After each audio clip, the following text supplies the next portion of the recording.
Hello, everyone. This is my final video in my lecture series called Taming the Beast Within. This one I am calling The Sword and the Self. So in this, where I want to start is, what is the sword?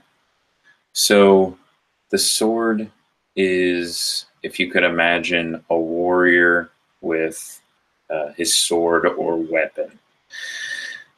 Now, what is the sword metaphorically? So the sword metaphorically is technology or technique or practice or ritual or anything that is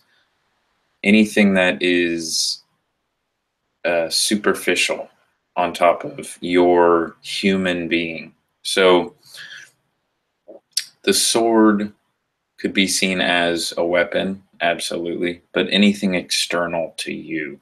So what the sword really is anything separate from the self, separate from your expression.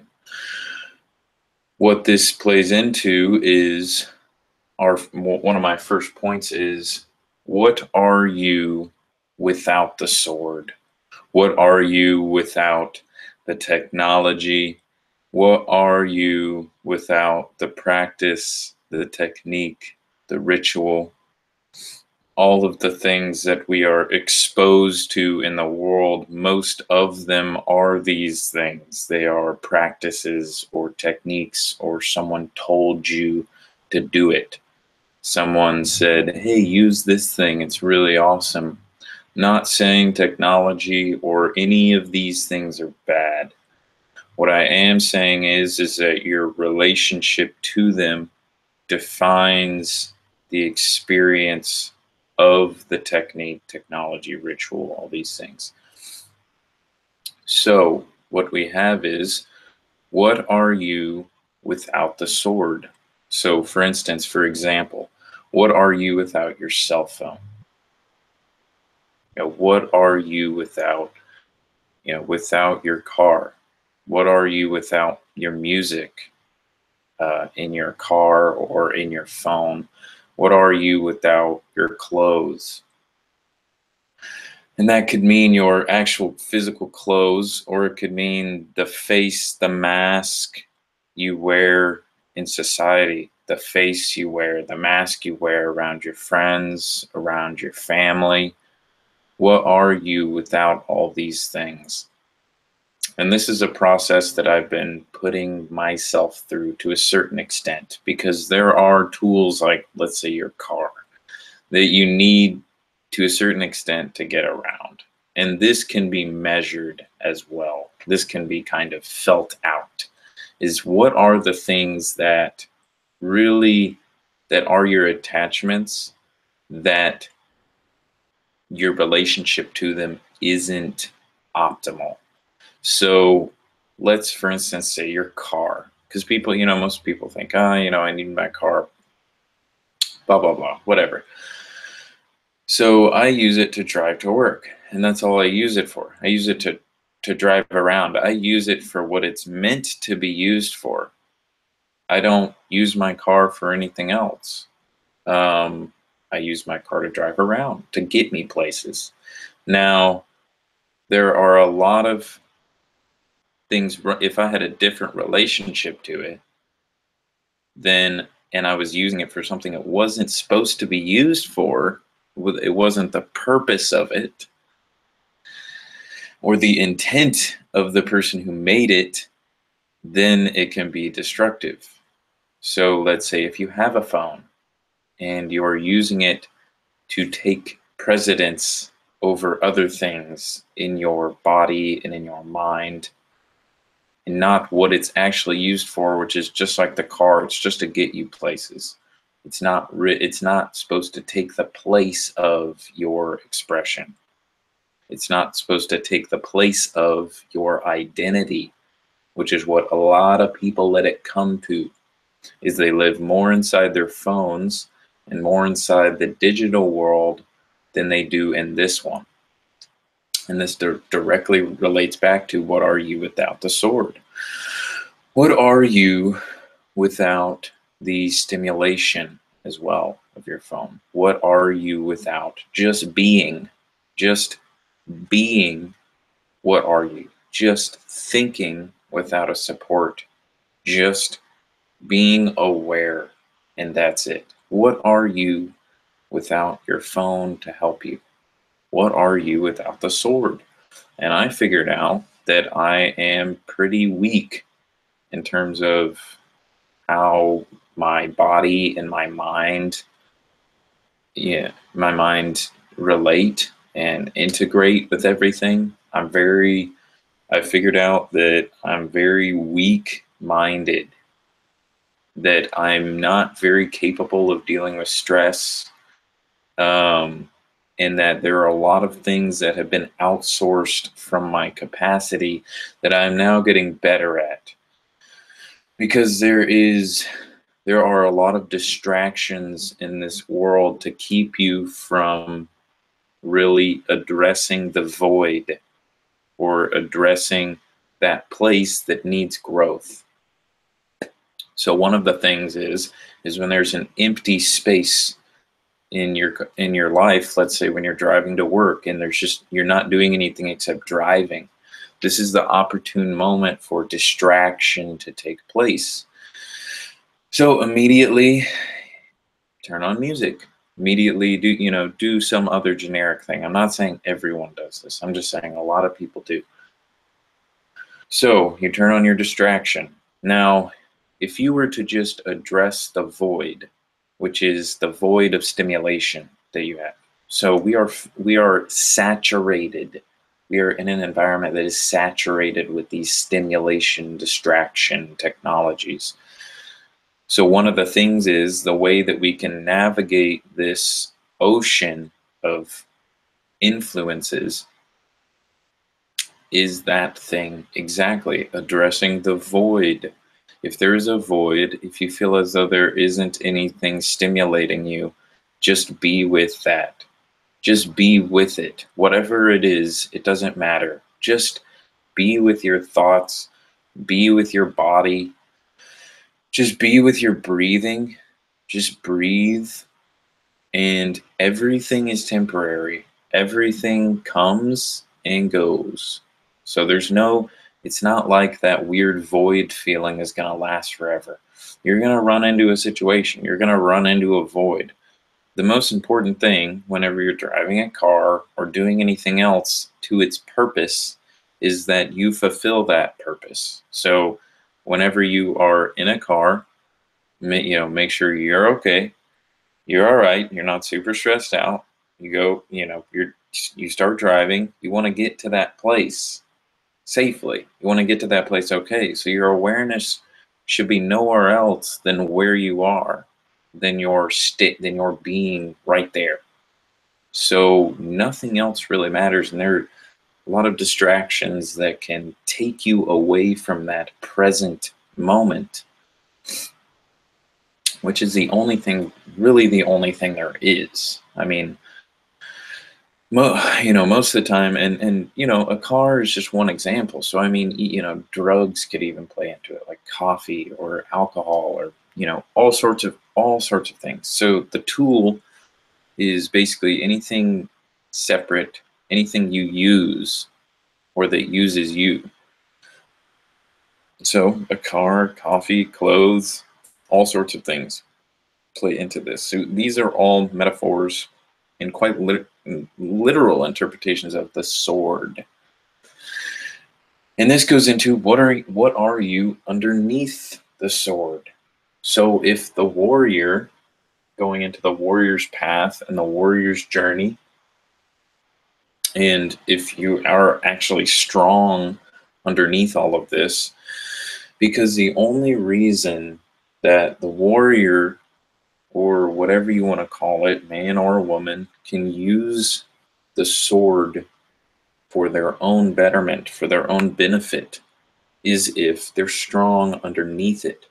So the sword, or the technology or technique or ritual or practice or construct or pattern, is only as strong as the person wielding it, because the person wielding it is the foundation.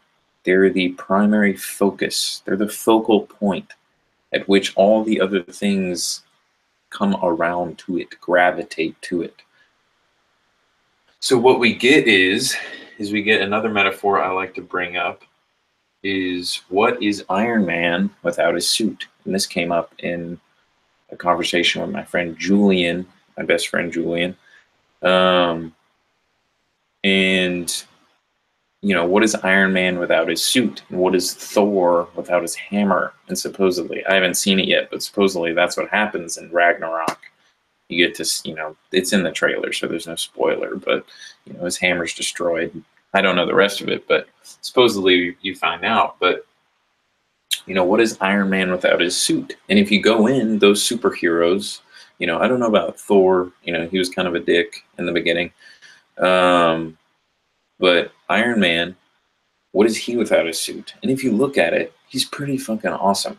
Like, he's a freaking genius engineer, like genius, just crazy genius. And he's also jacked. Like, his physical body is awesome and his mental body is awesome.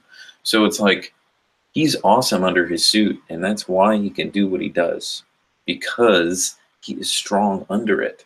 And that is the process of Thor and his hammer in the first movie, when he loses his ability to use his hammer, because he is banished from the realm. He's banished from Asgard, the holy realm, by his father, because he was a brat, basically. And so his father said, you don't deserve any of this. You don't deserve your medals. You don't deserve the family crest. You don't deserve anything. And he banishes him to Earth, where he has to hang out with all the normal people. Has to hang out with all the human beings. And that's where he learns how to have humility and be humble and be like, okay, this, because human beings are imperfect and we're limited. We're not gods yet. We don't have that kind of capacity. So he has to learn, oh, this is how it is to not be a god. Oh, awesome. Like, let's do that more. And this is actually how a lot of gods learn about wisdom, is through through interacting with human beings. And I'm sure you all know my belief about gods and mythology is that they were all real people at some point in time, and the legend is kind of like the telephone game people used to play, where they were once great warriors and could have been technologically advanced peoples, but their knowledge has slowly been kind of diluted over time and elaborated into weird things. But still, there's nuggets, pieces of information in there that are good. And then what this means, so what are you without your suit, is something that I like to call, or what are you without the sword, is reclaiming the primal position. So what the word primal means, prima, primary. So what it means is first and foremost. So reclaiming the position, the self position. So reclaiming the primal position means reconstituting your relationship to yourself as being primary in the whole process. So not reaching out to all these technologies and techniques to fill that void, but addressing the void and then growing it from there. Sorry, someone was calling me. Addressing the void, really getting used to the void being there. Being okay with there being an ebb and a flow. So being okay with being really stimulated and then really not stimulated, and being okay with that place, because the not stimulated place usually is where a lot of the growth happens in your life and your mind and your body, all of these things. And whenever you reclaim the power position, it goes into the next point, which is reclaiming autonomy with relationships. So whenever you reclaim the power position, you kind of begin to get a feel for the relationships that you have to everything around you. So not only to coffee or to your cell phone or to anything, but to everything. I mean, to your body, at an intimate level, to your surroundings, to your friends, your family, just everything, and addressing the relationship that's at the foundation of how your body interacts with those things. So this is probably one of the most important things that a human being can do is take back the primal position. And I don't mean like, ooh, ooh, ooh, like a primal, I'm not talking like primitive or ape like, which is probably what some people might think, or like in the jungle rolling around in the dirt. I mean like primordial, like first, foremost. And that could be for some people, it could be retracing their self back to a state like that that is almost removed of attachments. And if that is possible for someone, that is pretty awesome. Um, the best way to really have this interaction go on in your life is to be in the same thing that you do every day, and just get yourself back to that primal position where you can see all the relationships you have, kind of get the things off of yourself, start to say no to things, basically. So whenever there's downtime for you and you want to pull out your cell phone, I'm not saying cell phones are bad. Overuse of them is definitely bad. Can damage mitochondrial function. The blue light can also damage your retinas, all sorts of things. EMFs, damage nerve cells. Over extended use is not good, and there are ways to detox from that. But we're not going to go into that. So once you get back to that place, when you're about to take out your phone during a quiet moment or something like that, say no. Just be okay with the void, with the silence, with whatever it is, because it's not going to last forever. And the way you react to it and your relationship to that point, that void, that pregnant point where it's just, there's nothing there, it's like a blank canvas, your relationship to that defines the growth, defines the whole experience. And also, it defines how every situation goes. So in conversation, if you pull out your phone, you can't grow. The conversation can't grow from there because you've already said, okay, during every slow point in the conversation, I'm gonna pull out my phone. So there's no room for growth there. That's another big one that happens, especially in today's world, is because people haven't been told, okay, guys, you need to take back control over your relationships. You need to take back control over how you relate to everything, how you interact with everything, how you integrate into things and different tools and different constructs. And this is a huge problem for the new generations. Even my generation, is that they can't address the void. They can't not be stimulated. And that's a big problem. And there are a lot of people who are coming around, as healers, sort of, that are like, oh, get away from the constant stimulation stuff. Like, go to yoga, go to meditation, go to all these things. And it just doesn't mean shit until they have all these things and they've put distance up. So they've put boundaries and barriers up for all these things. If they don't do that, meditation is okay, like it's good, but it doesn't solve the problem. It doesn't go to the source, which is that they don't have themselves as being primary. They don't have their organic expression as primary to everything else, as everything else being peripheral to their organic expression.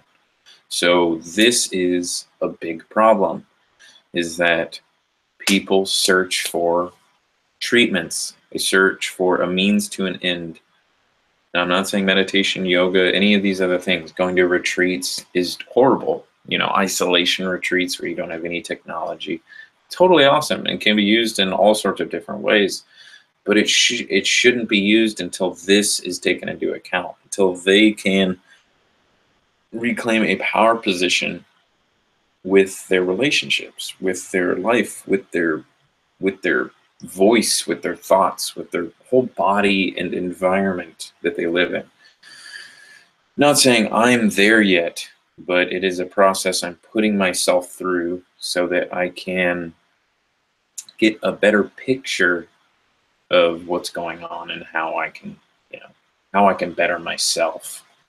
So again, this is a process I'm putting myself through. It's not just me telling everyone to do it. It's me really putting myself through it and saying that there are so many benefits. It's redonkulous. Like just doing that, just, going into posture, going into, stop wearing shoes so often, and also stop wearing shoes so often in nature. Go and ground yourself. Get your body literally synced into the environment. Going from posture to breathing, being able to expand your diaphragm, work the musculature around your diaphragm, do all the awesome breathing techniques you want. Get into deep breathing, and then start really paying attention to your body, paying attention to your heart, because your heart has a consciousness, it has an intelligence. It actually works, simultaneously with the brain. The brain sends the heart signals, and the heart also sends the brain signals. So they both work interdependently of each other, and also dependent of each other. So they work together and separate. Your heart has its own intelligence. It does its own thing sometimes. And we really need to focus on listening to it more often. And this will come through breathing as well. There will be an emphasis on your heart, because your heart will change rhythms.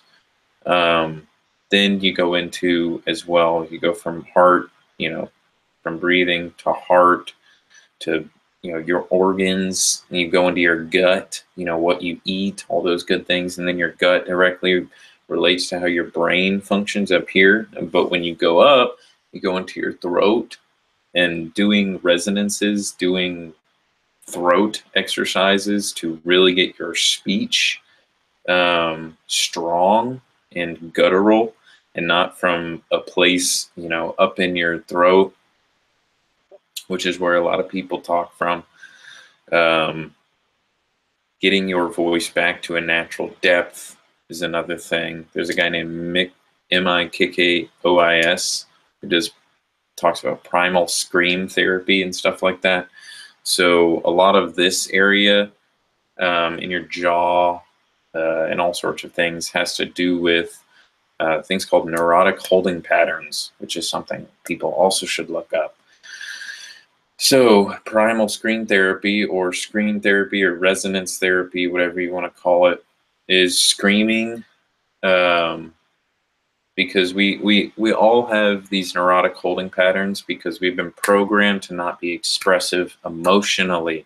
So we hold in all this emotional energy. It's kind of like when you're about to cry and you try and stop yourself and your throat tightens. All this stuff, everything tightens around your neck because you can't release that. Your tears are a literal energetic releasing of emotional energy. So whenever you feel that tightening, that is an erotic holding pattern. And what this does is it holds emotional energy inside of you, and basically it builds up over time until it has to release some way or another. Like it's exactly like a dam breaking, and all of the just everything flooding out. So one thing you can do is be more expressive. And it doesn't have to be necessarily where you can't be expressive, which might be at work or somewhere else. But be okay with breathing abnormally, which is fully breathing, which is very abnormal. Why are you breathing so much? You know, oxygen only accounts for 90, almost 90% of your energy. Why is breathing so important? Why are you breathing? Ah! There's a response that happens when you start breathing more. When you start expressing yourself more, it becomes very conflictive to a lot of people. And this is okay. And this happens because when you start breathing deep, people are going to start asking questions. And that's a perfect time to be expressive. Hey, about 90% of your energy of your human body comes from oxygen for your cells, for everything. So posture, which allows for the proper alignment of breathing to take place, full, expansive, diaphragmatic breaths. Whenever whenever you have good posture, you have good alignment, you can then breathe fully. You can tell people that. About 90% of your energy comes from breathing, comes from oxygen. So yeah, it's more important than everything you're doing right now. There's 10%. The rest of the 10% or so is what you get from food and everything else. Now, I'm not saying food and everything isn't necessary. Water, food, all those things are necessary, of course, to keep the breathing going. But you get so much energy just from breathing and breathing correctly and breathing fully. Okay, but that's going to come up. People are going to start asking questions, and that's the perfect time to use your expression, use your voice to tell people, oh, this actually isn't weird. This is something that everyone should do, is breathe completely, because we're so stimulated, we're so distracted all the time that we barely ever think about the most important process in our bodies, which is breathing. Breathing deeply, breathing fully, getting all the vital gases into our body that we need to function. So, since a lot of people are so stimulated and distracted most of the time, or very focused, our breathing goes into automatic mode. It becomes very shallow. But you can become very conscious and aware of breath, and also aware of a lot of bodily processes. And I would like to postulate that there is almost no extent that you can be aware and conscious of your bodily process, even down to your DNA. I would postulate, I think is possible. I don't think there's any difference in terms, any difference to a certain extent as to you controlling breathing and you controlling genetic expression. They're both biological processes. Why do they have to be different? And this is how I think. I think expansively like that. So whenever you start going into this, you start going into where you put your consciousness, where you put your energy. And when you start doing that to your body, and then you come up here to your brain, it becomes self-analytical. So you start to analyze how you do things. Why you do things is a big one. Why? Every single thing. Why do I do that? Why do I wake up at this time? Why do I drink that? Why do I use this? What? And then it's not so you can stop using all of it. It's so that you know at a very deep level in your brain what you use everything for and what you do everything, why you do everything. And that creates a strength in your mind because you know what you're doing and why you're doing it. So there's not going to be much funk there. And if there is, you can address it and say, okay, well, why is this happening? Okay, why? Okay, awesome. So we figured that out. All right, what can we do about it? So whenever you start asking these questions, you can create an infinitely expanding process to get to where you have autonomy. You have almost exact autonomy over things, over everything in your life, except for things that are out of your control. So you can control to a certain extent what goes on in your body, what goes on in your immediate surroundings. You can control how your room looks, you know, how your house is, how, you can control to a certain extent who your friends are, who your acquaintances are. You can control, how you relate to them. You can't control, however, everyone else. So you can't control everyone else and everything else happening. So this also goes into where you set your boundaries in terms of how you relate to everything else, because there's only a certain amount that we as individuals can have autonomy over, that we can have control over. And this goes into how powerful we are and also how powerless we are.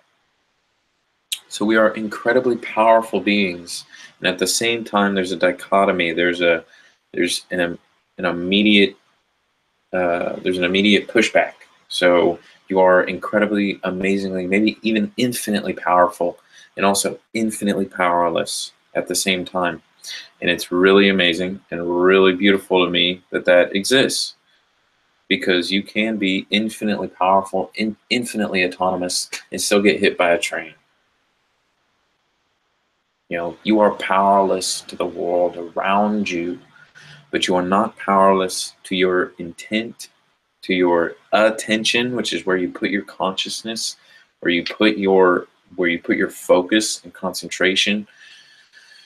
You aren't powerless over you. And that's a really important thing to go over, is that the thing you are powerful with is you. And that's the primary thing. That's all that matters. That's the focal point. You are the pregnant point, which is what something Tobias Lars says a lot. You're the pregnant point. You're the point of potential for everything else. And the way you do things directly plays into how the outcome happens as well. You can't control the outcome. You can do a little bit. You can work some magic, so you're not completely powerless when it comes to the outside world.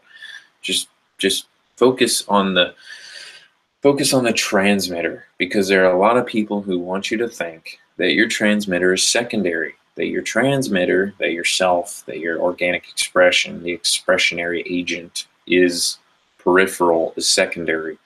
And I'm here to tell you that it's primary. It is the first and foremost thing in your universe. And nothing except for death can take that away from you. That you have control over your internal emotional state. Maybe not so much the external state, your circumstances, all those things. You have control over your intent and your attent. So your attention and your intention. Okay? Because no matter what situation, circumstance you're in, you can have your vision, you can have your focus down without that. Now, if you can't because of something, like you get killed, okay, you can't do anything about it. Anyways, so what this leads to is that you will always have control over your attitude, your intention, your focus. And your attitude is really where you put your attention. It's not just, I'm going to think this way. It's where you focus. So let's say something bad happens. Oh, this happened at, my job. I didn't get this, blah, blah, blah. And then what they don't focus on is something that's good about the situation. Not necessarily good, but something that keeps them moving forward. Instead, this thing that's kind of pulls you back. If you focus on it, you put your attention there, then you're going to dwell there. You're going to stay there. But if you put your attention on something else, you create a new path for your mind to focus on, for your mind to follow, and it creates a new universe for you. It creates a new timeline. And we need to shift towards new timelines, and I'll talk about that in a minute. But so after you reclaim autonomy, you reestablish the relationship with the sword. That's a big one. Reestablish your relationship to technology only after you've really spent a lot of time in the void. really spent a lot of time in your own self, in your own expression, in your own stuff. I feel like that's, and I don't want to sound like I'm commanding everyone to do this, but it's probably the best thing. If you just go back and focus on yourself and just spend time there. So this goes into venturing out into the matrix. So once you have yourself down, it's the opportune moment for you to go out into the matrix or society or the higher dimensional body, the higher dimensional societal body. So, and this goes into the higher dimensional identity, that, kind of all those things, the societal identity, the residual self-image as talked about in the Matrix. This goes into Morpheus versus Neo fight scene.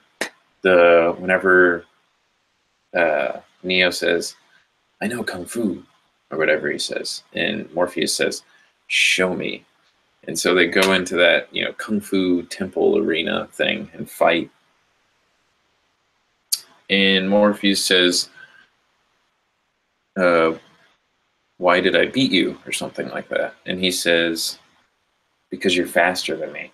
And he says, "Do you think my abilities have anything to do, or that my physical something has anything to do with my ability in this place?"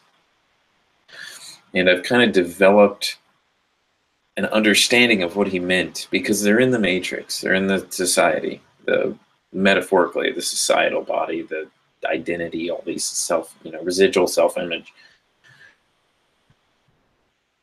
And only, until then, Neo had just been a worker ant. He had just been in his computer all the time, just never, just a worker ant. And it was until he was unplugged and shown the relationship that he had to the Matrix that he didn't even know it was there. And now that he knows about it, Morpheus is showing him that he can do anything with his Matrix body, because it isn't ruled by the body of the self, so the real body. It isn't in the same realm. So whenever we go into society, we can do things the self cannot do on its own.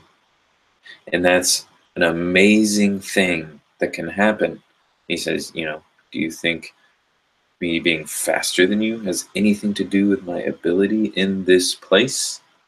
And what he means is, he's talking about the higher dimensional body. He's talking about the matrix body, which is a societal body. You can do so much more than you can just with the self, because again, it is the tool. If I'm a warrior, I can fight people and do all sorts of damage, but whenever I have a sword, I can do 1,000 times better.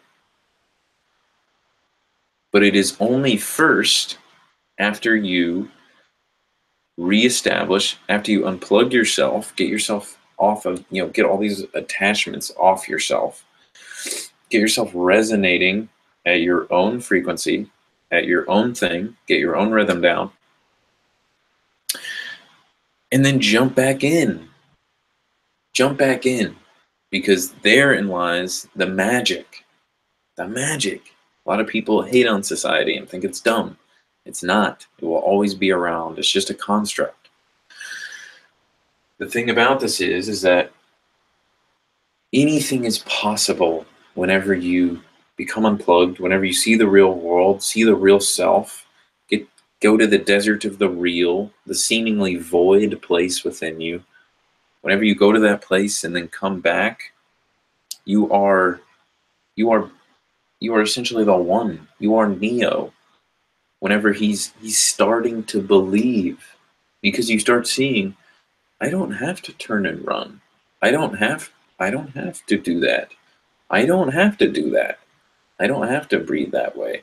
I don't have to use my phone that way. I don't have to use my shoes that way. I don't have, all of these things interplay with each other. And it gets to the point where you actually start to believe. You start to believe in yourself. your own actual power. And that's a big thing about the Matrix that goes into the first one, is starting to believe in yourself and your abilities, no matter what people tell you about the agents or whatever. Agent Smith, everyone says, just run. And at one point, he's about to run, and he goes, no. And he turns around, and everyone's like, what is he doing? And Morpheus is like, he's starting to believe. And that is a foundational aspect of this. You have to start believing in yourself. You have to start respecting yourself. And enabling there to be boundaries that you have set for things, especially technology, because they'll rule your life forever if you don't. All of these things, all these practices and different influences, they'll rule you forever if you don't. And they'll just play you like a little fucking puppet for the rest of your life. And it isn't evil. It's not the thing itself. Your phone isn't evil. It's your relationship to it that defines the experience. And this is how you can integrate with reality, is that your relationship to things defines your experience of them. Okay? So a phone is just a phone. It's just a computer. It's just a technology. Okay? When you have a relationship to it, a certain relationship to it, it can turn you into a puppet. You can become the puppet of this phone. Because there are also programs within it that are created by other people to get your attention, to get your distraction. So this is a big part about it. Start creating an awareness about relationships in your life. Your relationship to everything in your life. And I will tell you right now, I've been doing it for a while. I haven't been doing any drugs. I've just been eating and breathing and focusing on my stuff.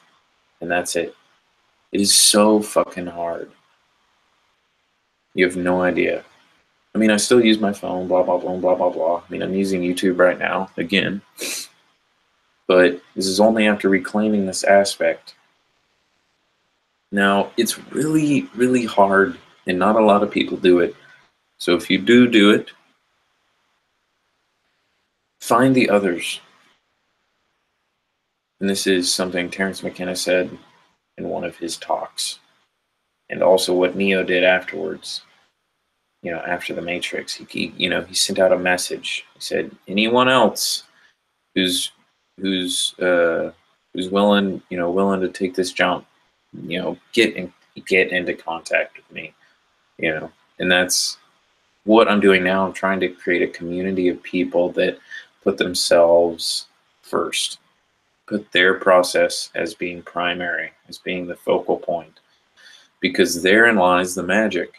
And then if we get everyone to a point where they have a strong foundation, a strong primal position, they have a strong integral structure that everything else is on top of, then we can start doing the real magic.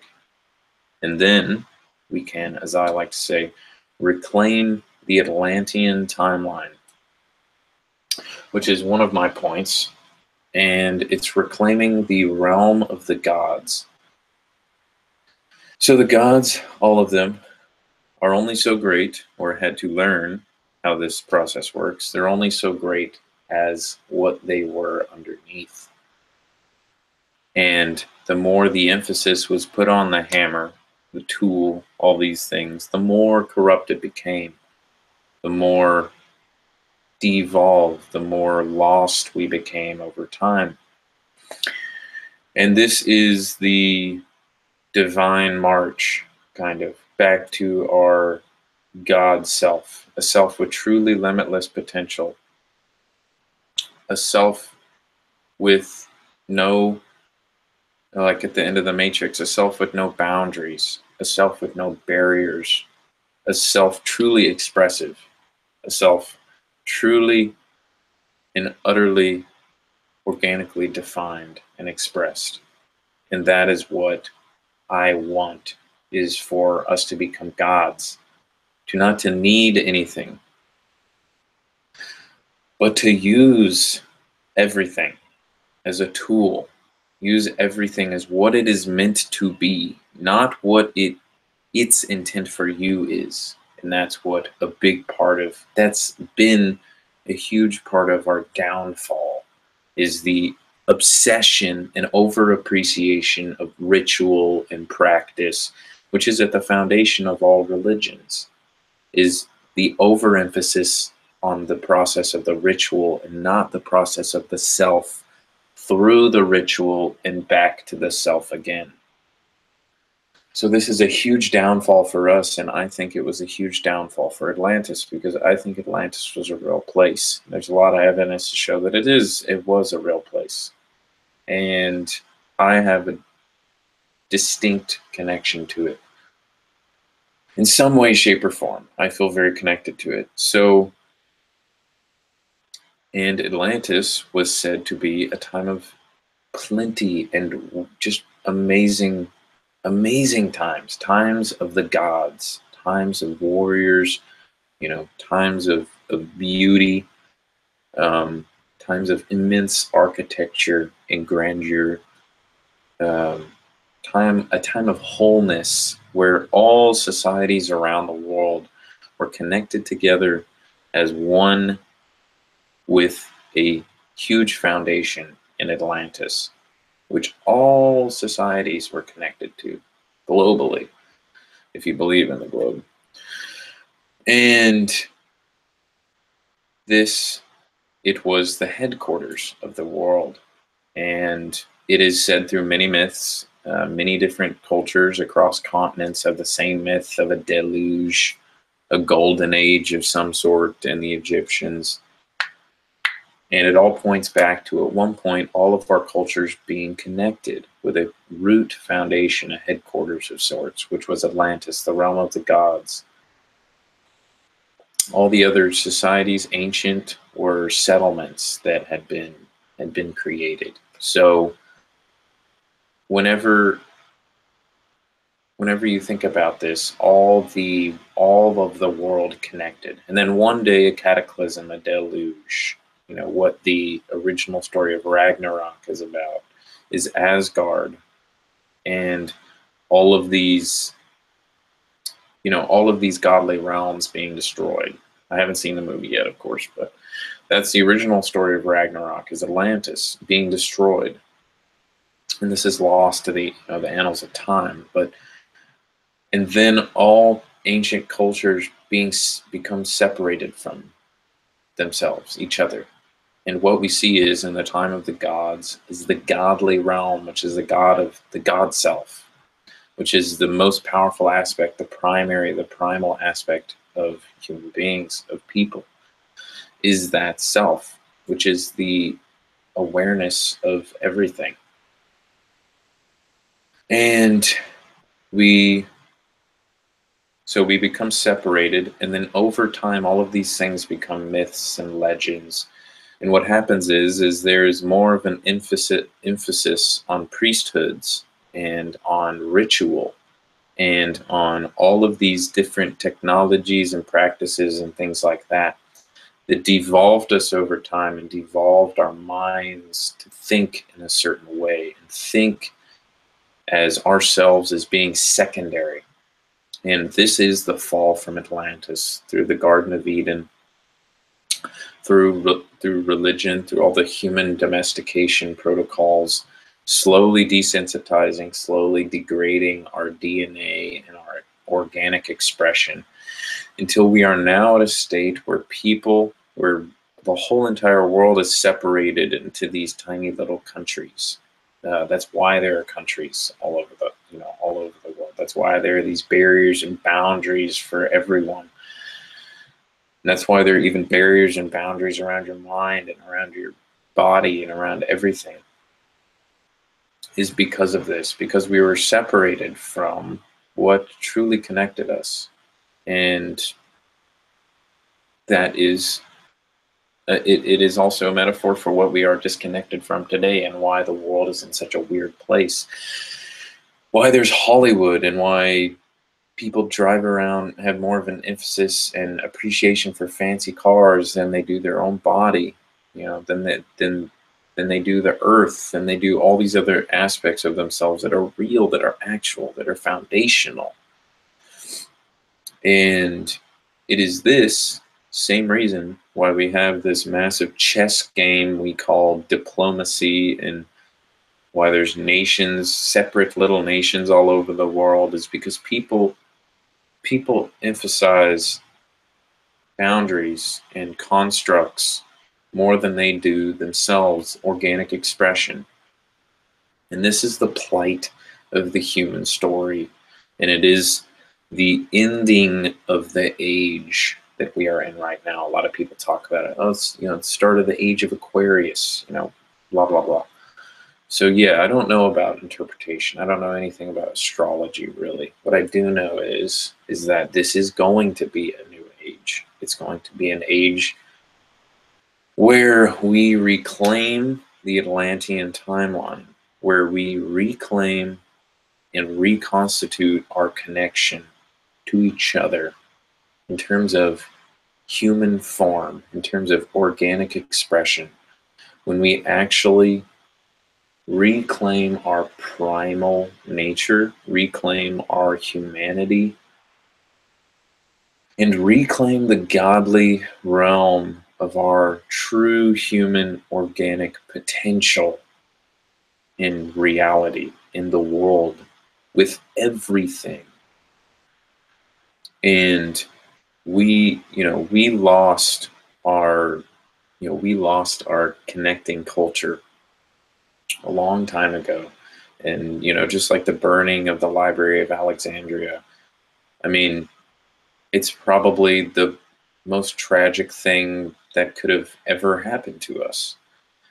Slowly separated and delineated over time, and then reconstituting all the nations again as separate from each other with separate beginnings, when we all have the same beginning. Not necessarily the same, but we all have similar origins. And this goes into becoming Atlantean, which is having mastery over the self, and then going out into the technology, the technique, the ritual, all these things, and attaining mastery there, attaining mastery of the forms that you have outside of yourself. And when you attain mastery of the self, you reclaim that power to yourself, which is where you start. Then you can go from there, start picking out other things from everywhere else. And this goes into what I call, this is a conclusion to my talk, the sword and the self, which is a foundational conflict for the modern world, in that people have an obsession with the sword and they don't focus on the self. So the self degrades and deteriorates over time, and the sword only becomes stronger. And you become weaker. So you become weaker and weaker as holding it until it crushes you, until it's just laying on top of you. And you're basically just a paperweight for the sword.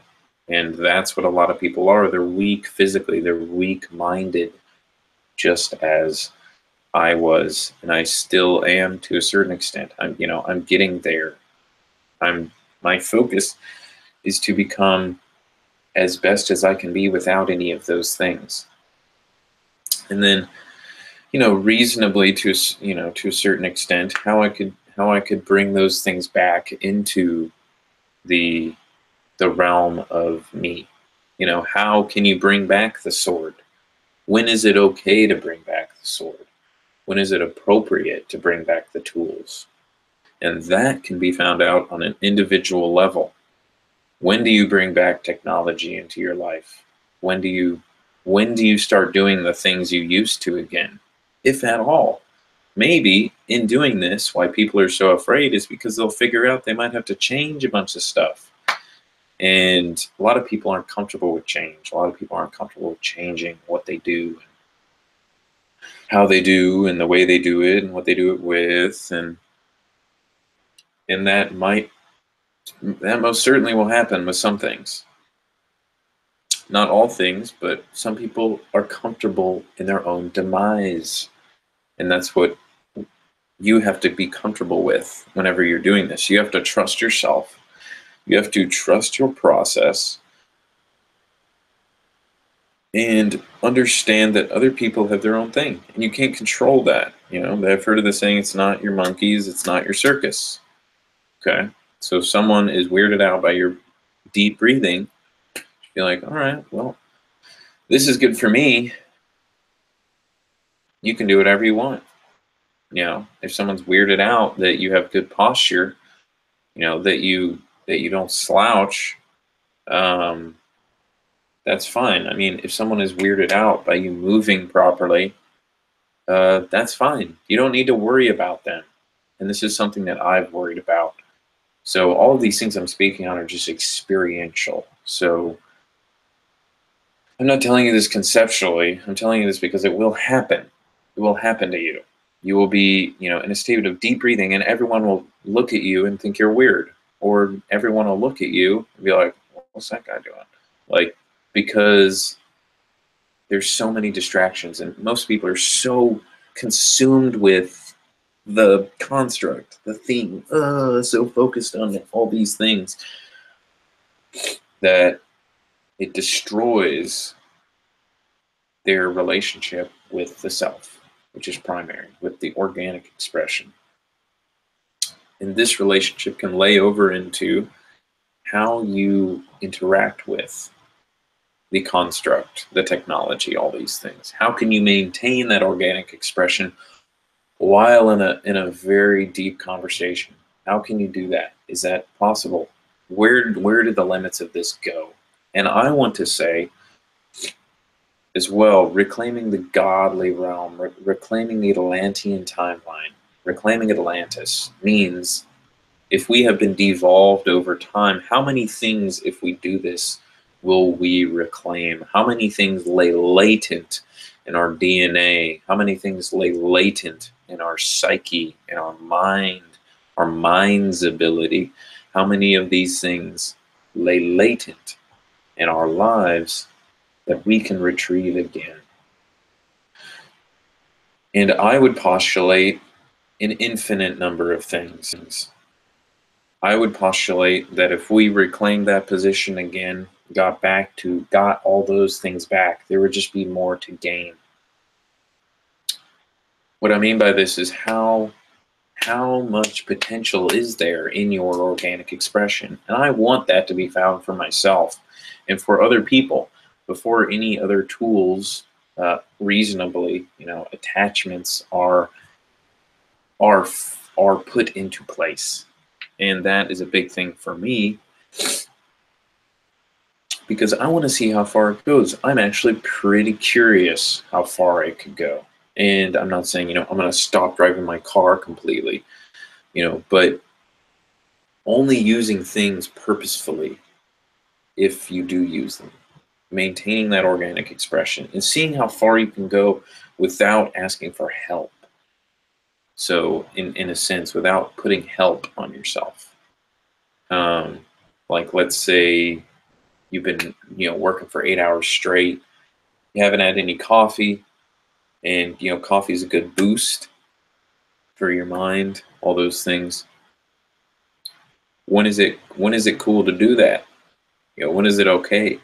You've been working on your organic expression all day and you're like, okay, let's have some coffee. Why can't you breathe through it? Why can't you do something else? Why can't you just eat a little bit, get some energy from that? What is the purpose? What's the relationship? Is it a crutch? Are you using it as a sword to make yourself better? What is the best way to use coffee? That's one thing that I really want to get to as well, is because I love coffee. It's amazing. I love it. It tastes good. It's freaking, oh my gosh, makes you feel amazing. But I think the trick might be getting to a point where you can feel amazing and energized without it. But then why would you have to use it? And that's a big one. is there something that is missing from us that it gives us? Anyways, this is what it opens up. So it opens up a very expansive relationship with all these things. So just coffee opens up a bunch of questions. So just start asking questions about everything. But yeah, this is what I want to do. This is what I want to do for everyone. This is kind of my process that I'm going through right now. If anyone gets to see this, I'd love to know if anyone actually wants to do it. Join me in the process. But yeah, I mean, it's pretty difficult. I'm also doing cold exposure, so I'm doing freezing cold showers like every day, along with breathing, like Wim Hof breathing exercises. I'm doing intermittent fasting as well, so I don't eat till about 4 o'clock in the afternoon. I only have a time window from like 4 to 3 or 4 to like 9 or 10. And that has really helped me with energy. Intermittent fasting has been probably one of the best things I've ever done for myself. And I've done all the diets. I've done vegan, I've done raw meat, I've done all of them. Intermittent fasting, and as well, I'm on a low lectin diet. So that's another thing that I'm on. That's just for my psoriasis. But low lectin, basically lectins are proteins that plants make as natural pesticides to kind of shoo away organisms from eating them. In some foods, all organisms have them in their bodies, but some foods in particular have a lot more than others. And, the famous one is gluten. That is a lectin. So I'm basically on a low lectin diet, so that means I can only have like tubers, roots, leafy green vegetables, meat, pretty decent quality meat. Really good fats like avocado oil, olive oil, really good sourced animal fat. Things like that. Very few nuts like pecans, like walnuts, and something else, macadamia nuts or something like that. So yeah, I'm going through a huge process right now, but there are a lot of things you can do to start if you want to do something like this. If you want to get back to that power position, that primal position in your life, a good thing to do is to just start questioning things and just start distancing yourself from technology, distancing yourself from techniques, practices, rituals, all these things. Really getting an intimate relationship down to what you do, why you do it, who you do it with, how you do it, all those things. So this is the last video in my lecture series, Taming the Beast Within. We've gone over a lot of stuff. We've gone over Circus Master programming, the Matrix, the Primal Self, all of these things. Gone into Matrix Masters, all sorts of stuff. It was really awesome and constructive for me. Thanks to everyone who listened to this. Thanks to my friend Julian, because we had a lot of conversations during that. Thanks to my girlfriend Veronica, who's a big help during all this. It definitely contributed. Thank you to everyone who's listening. That concludes my lecture. I will see you next time. I'm sure I'll have the next podcast should be in the next week or so. So I will let everyone know. Thank you. All right.